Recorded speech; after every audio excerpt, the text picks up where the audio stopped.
May Musk-ը Dubai AI Week 2025-ի ընթացքում ներկայացրել է Yo Health հավելվածը։ Դուբայում օրերս տեղի ունեցած արհեստական բանականությունը, առողջապահական եւ սպորտային ոլորտում թեմայով պանելային քննարկմանը աշխարհահռչակ բիզնես մագնատ, ներդրող Elon Musk-ի մայրը May Musk-ը ներկայացրել է Yo Health առողջ ապրելակերպը խթանող հայկական հավելվածը։ Պանելային քննարկմանը մասնակցել են նաեւ Fastex էկոհամակարգի եւ Yo Health հավելվածի համահիմնադիր Վիգեն Բադալյանը, Manchester United ֆուտբոլային ակումբի աշխարհահռչակ նախկին ֆուտբոլիստ Պատրիս Էվրան։ Միջոցառումը կոորդինացրել է Լիլի Դոուզը։ Առողջապահական եւ սպորտային ոլորտում հայտնի եւ արդեն մեծ պահանջարկ ու ճանաչում ունեցող Yo Health հավելվածը ներկայացնում է տեխնիկական բազում հնարավորություններ, օգտատերերին առաջարկելով ֆիզիկական ակտիվության դիմաց պարգևներ։ Պանելային քննարկման ընթացքում հայտնի մոդել, սննդաբան եւ հանրային խոսնակ May Musk-ը ներկայացրել է Yo Health հավելվածի ներուժի եւ արհեստական բանականության լուծումների կիրառելիությունը դրա զարգացման հեռանկարների եւ անընդհատ ավելացվող տեխնիկական հնարավորությունների համար։ Dubai AI Week-ը արհեստական բանականության թեմատիկայով տարածաշրջանի խոշորագույն միջազգային միջոցառումն է։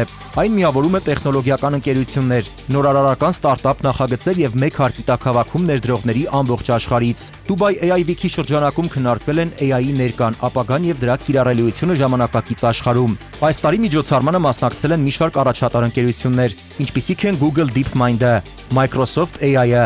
Nvidia-ն, OpenAI-ը։ Նախագծերը ներկայացրել են իրենց վերջին AI լուծումները, արհեստական բանականության միջոցով տվյալների վերլուծության մեխանիզմները եւ առողջապահական ու սպորտային ոլորտում դրանց ունեցած հսկայական ազդեցությունը։ Համաշխարհային հաջողված հարթակների կողքին Yo Health հավելվածը առանձնացել է անձնական մոնիթորինգի, AI գործիքների եւ օգտատերերի վարքագծային վերլուծության իր հնարավորություններով։ May Musk-ը իր ելույթում անդրադարձել է թվային առողջության մասսայականացմանը, ընդգծելով նման հավելվածների ընձեռած լայն հնարավորությունները։ Այսպիսի հավելվածներն ամեն օր օգնում են միլիոնավոր մարդկանց պարզ ու հասանելի տարբերակով հետևել իրենց առողջությանը։ Ես հավատում եմ, որ առողջ ապրելակերպը պետք է հասանելի լինի յուրաքանչյուրին։ Այս հարթակը հնարավորություն է տալիս արհեստական բանականության միջոցով իրականացնել անհատականացված խնամք, հոգ տանել առողջության մասին եւ վերահսկել վարքագծային փոփոխությունները, նշել է May Musk-ը։ Dubai AI Week-ին Yo Health-ի մասնակցությունը եւս մեկ քայլ է տեխնոլոգիական առաջընթացի համատեքստում ձևավորելու առողջ ապագա։